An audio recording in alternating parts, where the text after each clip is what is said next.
What's up? Welcome to Nostalgia. What's going on in pop culture right now? New podcast dedicated to one thing. That would be The Flash and DC and the future of DC. Deep dive on that film, deep dive on the future of DC, and there's a lot of other stuff I haven't gotten to this week. I will get to that in the following week. It's a busy time, and I can't wait to get into all the stuff I haven't gotten to yet. But make sure you subscribe, youtube.com/nostalgiapod. linktree.com/nostalgiapod. Hit the playlist in the links below for the best songs of the year, updated weekly. Let me know what's good. Let's get into The Flash. What's up? Welcome back to Nostalgia. Dave here with a review of The Flash, the latest DC superhero film.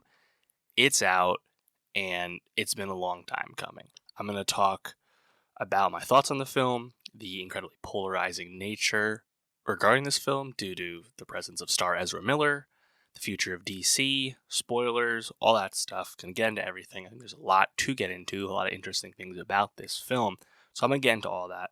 I'll start with non-spoilers and say that I like the movie. You know, The Flash literally has been a long time coming. This film was announced 9 years ago. Ezra Miller was cast as Barry Allen by Zack Snyder so long ago at this point. And this movie has been in development hell for forever. You know, The Flash felt kind of a piece with like Avatar 2 in the sense that it's always getting delayed.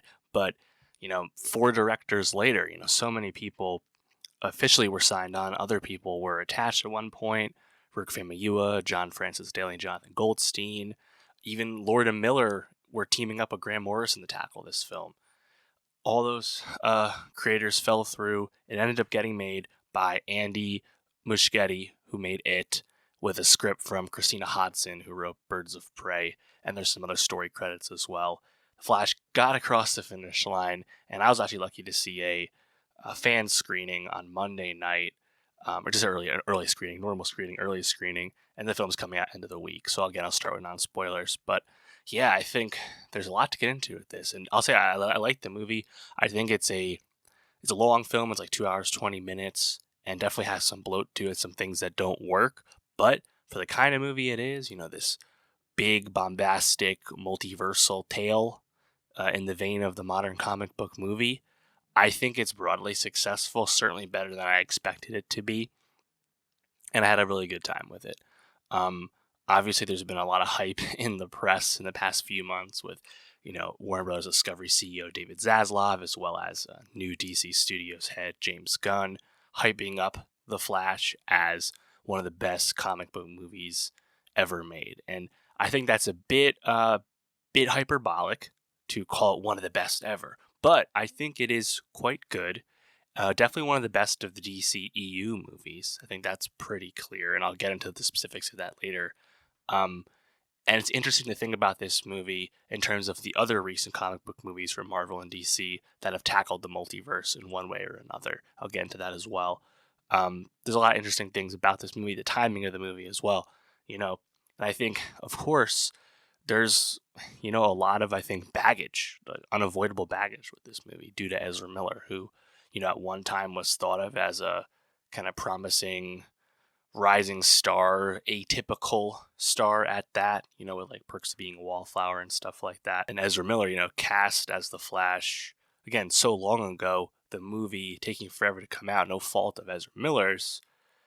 Ezra Miller only playing Barry Allen in Justice League, you know, the multiple versions of the Justice League film we got, of course. And that was really it.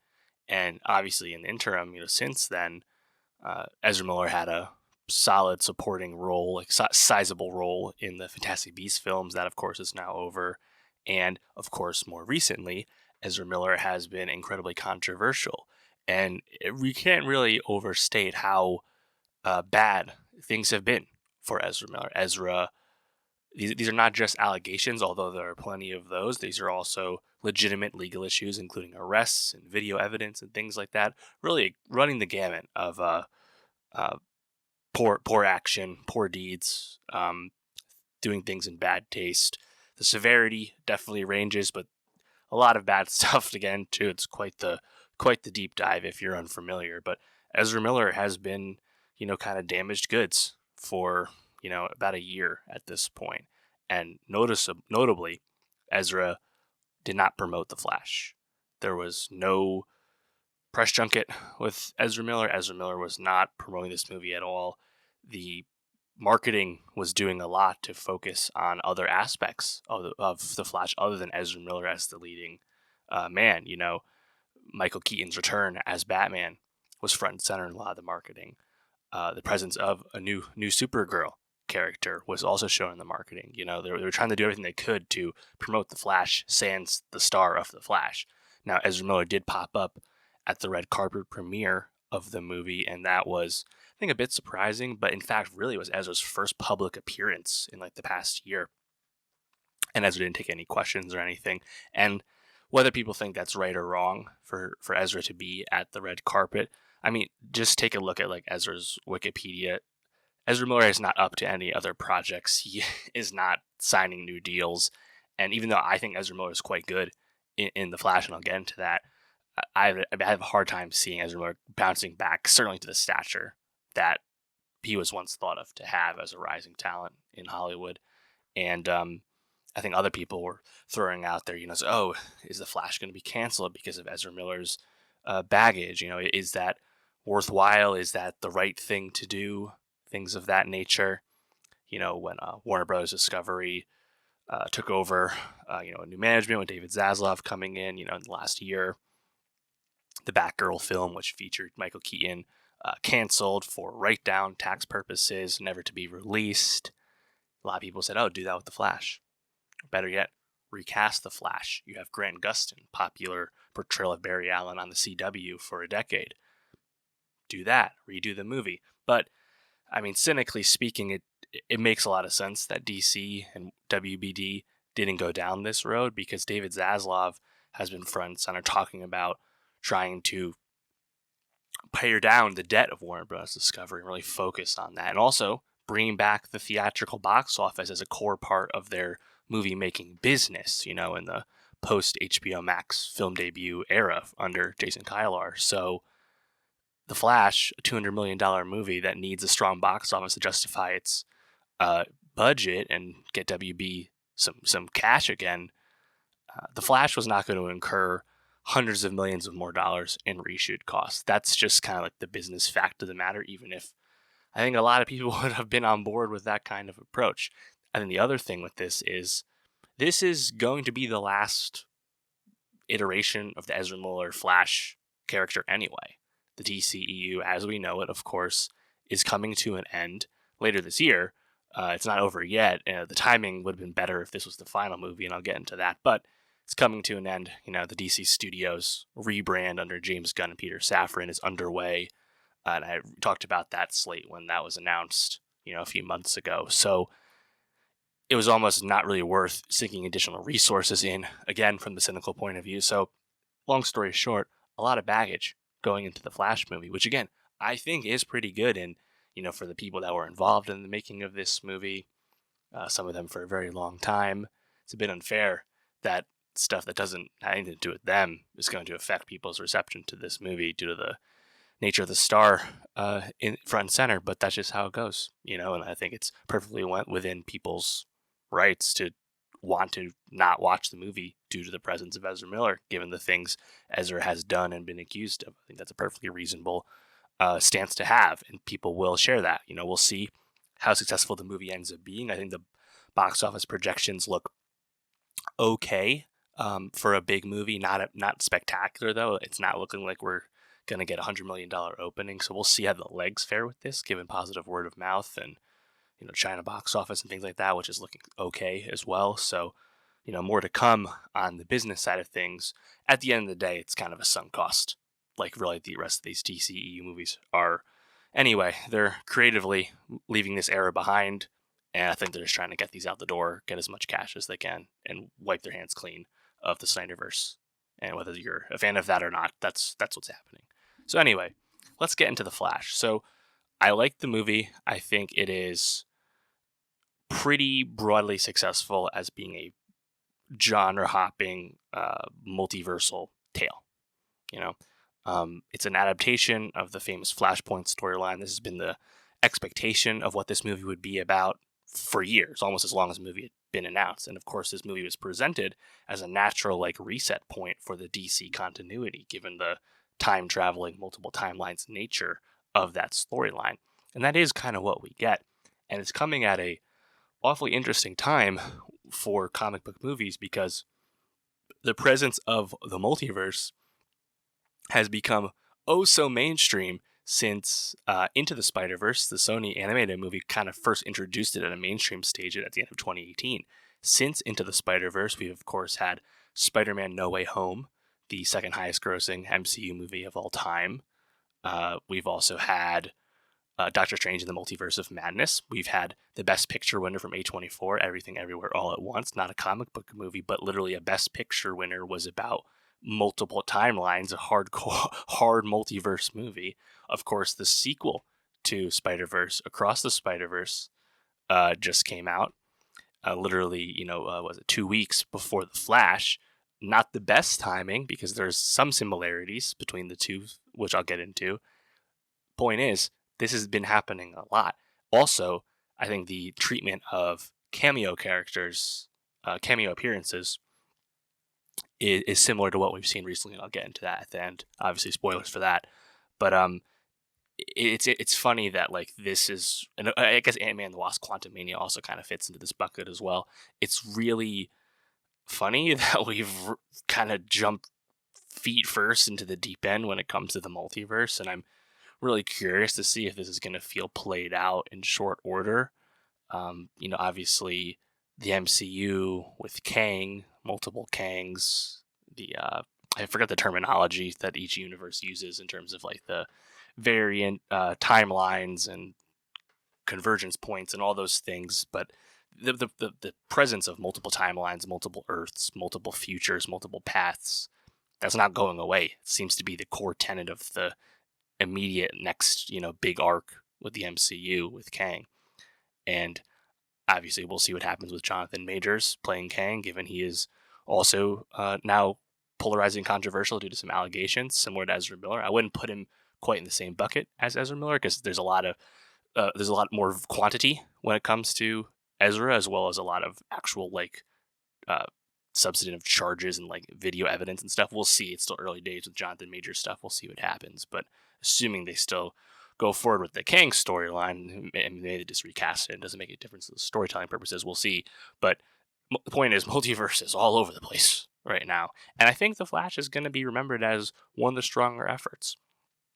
I think a big part of that, too, is the way this story works is it's awfully melodramatic. It's awfully character-driven, at least the way the setup of it is. It's kind of, very similar to the origin of the Flash character, kind of the classic stuff where Barry Allen's mother is killed and his father is framed for the death, or just convicted of the death, even though he didn't commit the crime in prison, and thus Barry Allen has no parents growing up. That's kind of like the core tenet of that character, similar to how like Bruce Wayne losing his parents as Batman, same thing. And I think the fact that like it's really grounded in the personal is what kind of sets this movie apart for me, where something like Doctor Strange in the Multiverse of Madness felt a bit short because it just didn't feel quite as willing to go all the way with the concept and didn't have the character work to back it up either. So thus it was just kind of a middling effort at this type of storytelling. I think because The Flash is so character driven in terms of motivation, that I think really helps you kind of get invested in this kind of storytelling. Because again, if you think about multiversal storytelling, this is obviously always going to be the problem if you don't do it right. You do eliminate stakes in a certain sense when everything can be undone if you're literally having a lead character, the Flash, who can run so fast that he can run back in time. That can kill some tension if you don't do it right. But I think the Flash more or less handles this well. Now, I think what the pain point you might have with the Flash, I think definitely the weaker element of this movie, is that towards the end, it gets a bit bloated and it gets incredibly plot heavy. I think the best aspects of this movie is really the setup to that point. Once Barry goes into the past and this is in the trailer. It's not really a spoiler. Encounters a past version of himself in a different timeline. I mean, the movie really kicks into high gear. You have Ezra Miller giving two different performances as both current Barry and Barry of the past, 18-year-old Barry, a Barry without powers yet, a Barry who's not yet the Flash. And thus Ezra Miller is able to give two completely different performances at the same time, often in the very same frame, often in the very same scene. And that is honestly really strong. Hats off to Ezra Miller. You have to give credit where it's due. It really carries the film. And I think the dueling performances from Ezra Miller, the Barry we know, which is kind of more of a wounded warrior, someone who is desperate to go into the past to save his mom upon learning that this power is possible for him. That, combined with the precocious youngster who's a lot more optimistic in life, also kind of like a giddy like man-child at times. It's a real dueling banjos type thing. I think it's really fun, and how those characters grow from there once they meet each other goes a long way. And in the beginning too, there's tons of humor. I think in general it's a pretty funny movie. Ezra Miller has good comedic timing, and there's a lot of kind of body humor and stuff regarding the Flash's powers. Phasing through walls and running so fast that all your clothes burn off and you're naked in public. There's just a lot of funny laugh moments that I quite chuckled with. The crowd I was in was laughing a lot. That dynamic is really good. The other, I think, really key aspect is Michael Keaton.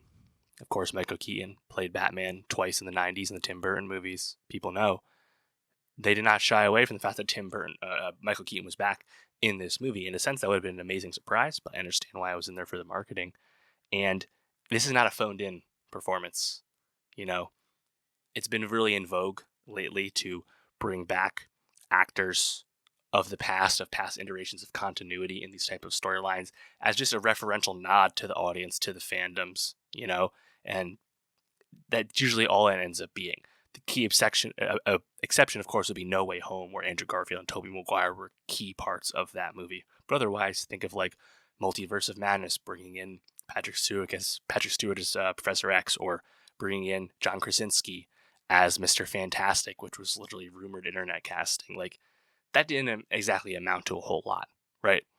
Now, in this case, Keaton, I think, really fits the movie because the whole premise of the story, and I guess we're going to start getting into spoilers here, the whole premise of the story where Barry learns that in this past timeline Barry's ran back to, things are different.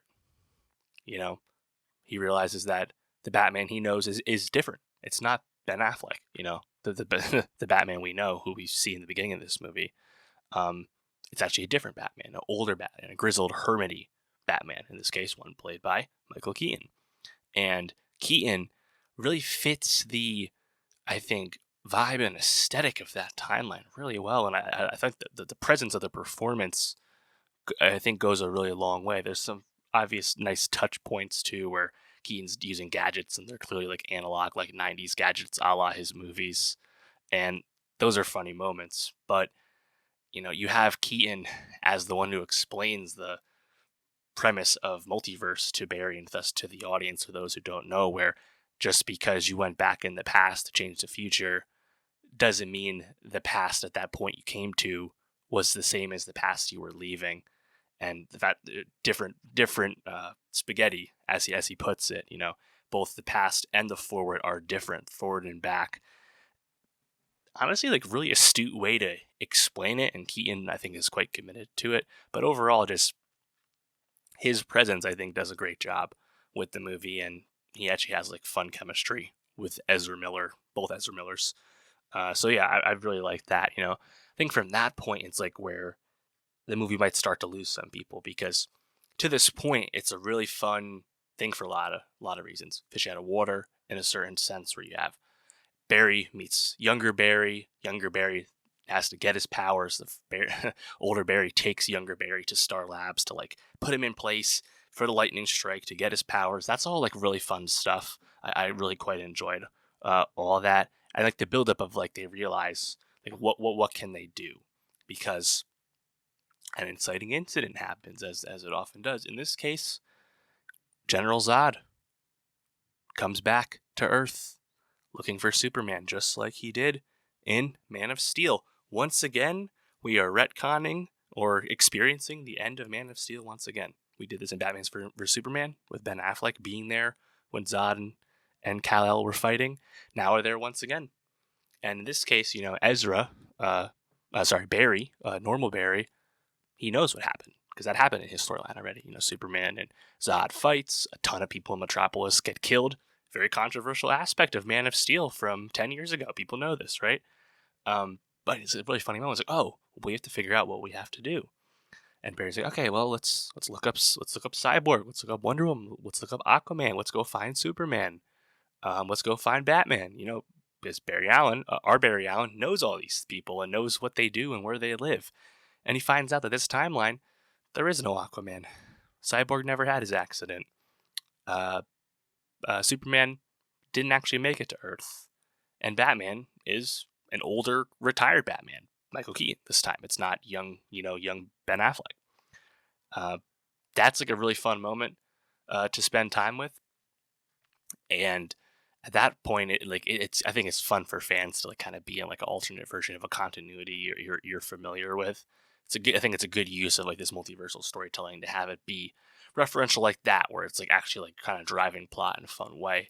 And I think probably the hang up that you can start having here, though, as I said, is after we have the Wayne Manor scene where both Barrys meet up and convince Keaton Batman to help them defeat Zod because they know what to do. They have to go after Superman, and Keaton Wayne was actually aware that Superman was in like I believe it was a Soviet, Siberian like prison, militia guarded or something or other. And we go there. It's kind of fun set piece. You see some of the gadgets. We go, fly with the Batwing over into Russia somewhere, and they drop in looking to free Superman so they can take on Zod. Things happen, and we find out that captured was not Superman. It was not Kal-El. It was actually Kara Zor-El, a.k.a. Supergirl, played by Sasha Calle. And Supergirl and Sasha Calle's performance is completely new to the DCEU. And, in a sense, that sets up kind of interesting. Oh, no Superman in this universe, but there's Supergirl. Let's see what happens. And, from that point, Supergirl, once they free her, bring her back to Wayne Manor, she, decides that she's not going to really help the humans fight Zod because she's not a human, she's Kryptonian. And when she arrived here, the humans imprisoned her, these Russian people. And then she kind of flies off. It's like, oh, fuck, that's gone. And then kind of quickly, Supergirl goes to meet Zod, treating with like the U.S. military or whatever, sees them start to wax a bunch of humans, and she has a change of heart and comes back. That felt like awfully abrupt to me. And I think just the whole presence of, Supergirl's also in this movie felt a bit like overstuffed, unnecessary, just because Sasha Calle, it's not her fault. She's given very little to do in this movie. Certainly, the motivation flip is nearly instant in terms of screen time. And there's just not a lot of moments for her. I guess this almost would be more akin to like one of those cameos in Doctor Strange in the Multiverse of Madness, where it doesn't actually amount to a whole lot. The characters didn't have enough to do to make much of an impression beyond being, oh, that's cool, and like, I guess it's a tad better just because like, oh, it's like this is a twist on Superman, and this Zod tells us in this universe that they actually intercepted Superman's escape pod from Krypton, and he never made it to Earth, and he's actually gone already. The baby didn't survive, as he says. It's like, that's all fine and good, but it just felt like this character wasn't served well enough. But that's in contrast to, I think, Keaton Batman does feel like necessary and lived in, and actually really helps drive the movie. So that was a bit of a miss for me, even if it's fun to see Supergirl flying around and whatnot. And we get to this third act where the Barrys, with the help of Supergirl and Batman, are trying to really just kind of reverse. First they're trying to defeat Zod, and then once they realize that they can't defeat Zod and Batman and Supergirl are dead, let's go back in time and try again. And that presents a really fun, brief moment where like, oh, we can see a scene we just saw and they'll try and do something different. It's you've seen the scene before, but it's always fun to spend time and stuff like that. And it's not working.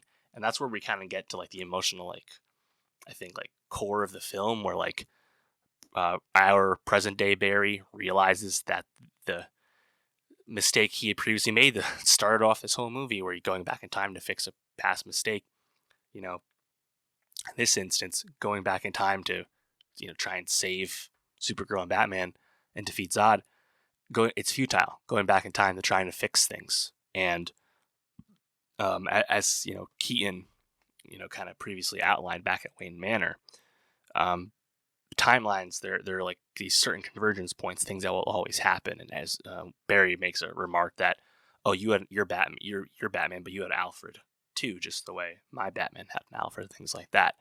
And like Barry, present day Barry has to get through to current Barry or young Barry that mom is always going to die. We can't stop it, and that kind of acceptance needs to happen. And there's this kind of specter of in the Speed Force or whatever when they're going back in time, where there's another version of young Barry who's been trying to feverishly going back in time and trying to fix things the entire time, being possessed by this kind of like a demonic look to him. That kind of, it's good enough, I guess. I don't know. It doesn't really do a whole lot just because it's kind of serving the plot as kind of a means to an end type thing. It's fine. And yeah, like it ends with normal Barry, our Barry, going back in time to, or going forward again to fix what he had done, and letting his mom basically get killed and thus fixing everything. And yeah, I think the emotional moments land well enough, as well as they can, and Ezra Miller deserves some credit for handling the kind of softer scenes, I think, pretty well. Like I said, it's a lot of family melodrama in the Barry Allen story at the end of the day. Yeah, and then it ends, and I think, yeah, like I said, I think it's pretty fun. The opening set piece, I should note, which is back in present day, where Barry remarks that he's like the Justice League's janitor. Really fun set piece where he jumps up to save these maternity ward that's collapsing from an collapsing skyscraper, saving all these babies in slow-mo, having to eat food to keep his speed up. That's all good fun. That's where we get the Ben Affleck appearance as Bruce Wayne.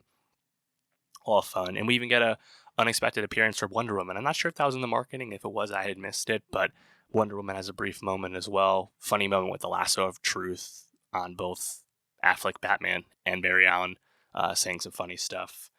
And yeah, I think that set piece is pretty strong. Like I said, I think the humor, just in general, the chemistry between both Barrys, a lot of funny stuff in the film.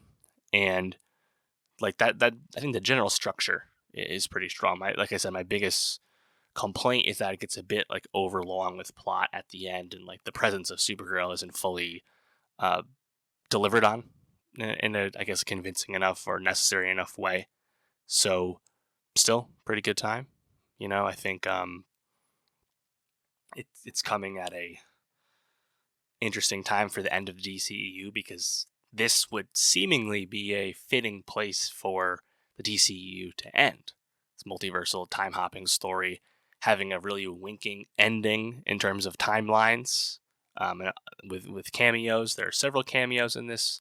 They're really just referential cameos for the audience. They don't really amount to a whole lot, but there's some funny ones. They got claps in my theater. I think they're fine, but they're fun for what they are, related to Superman and Batman, specifically these types of cameos. I won't spoil them, but you can look them up. One of them's been spoiled by the director already, strangely enough.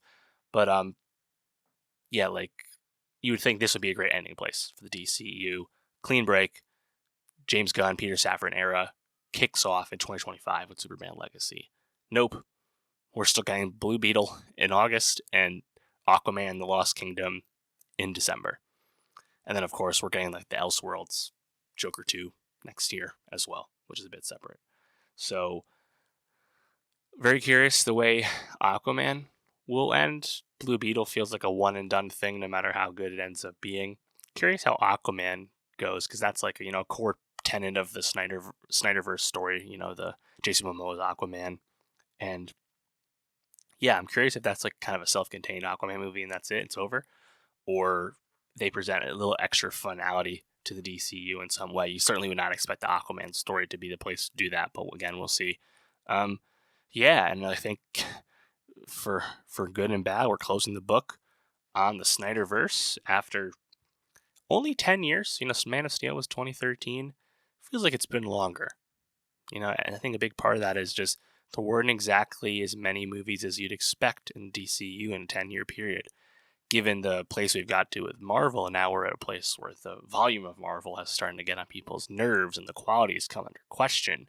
But we've got so many Marvel movies. Meanwhile, in 10 years of the DCU, the 10 years of the Snyderverse, we had one Superman movie, one Flash movie, two Aquaman movies, one Justice League movie, two Wonder Woman movies, and two Suicide Squad movies. That's really it, right? Batman vs. Superman as well. Yeah. We didn't even get a standalone Batman movie in this continuity. The one we got was separate, of course. Robert Pattinson and Matt Reeves' Batman, which I love. So I think I said this when I talked about the DC Studios reaction. It just needed to happen, the clean break, the reset of the continuity of the storytelling, even if there are things people liked. Like Henry Cavill's performance as Superman is perhaps the most popular thing about the DCU.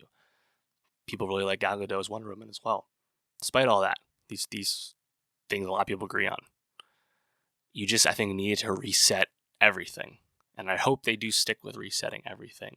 Like, even if they wanted to, I hope they do not bring back Ezra Miller, even if Ezra Miller was baggage free. You just need to do this reset in a committed way. And it seems like they're going there. We have the casting reporting about Superman Legacy, which seems to be well underway with David Cornsweet and Tim Brittany and one other guy, or like and Nicholas Hoult are the favorites to play Superman, and Emma Mackey, Rachel Brosnahan, and Phoebe Draynor are the favorites to play Lois Lane. Honestly, really great job with that casting. I think Cornsweet and Emma Mackey would be my top choices. Cornsweet certainly looks the part, and Emma Mackey I think is really awesome and still pretty young. Would be a nice, smart piece of casting. Rooting for those two. Seems like we'll hear about that soon. They're doing screen testing now.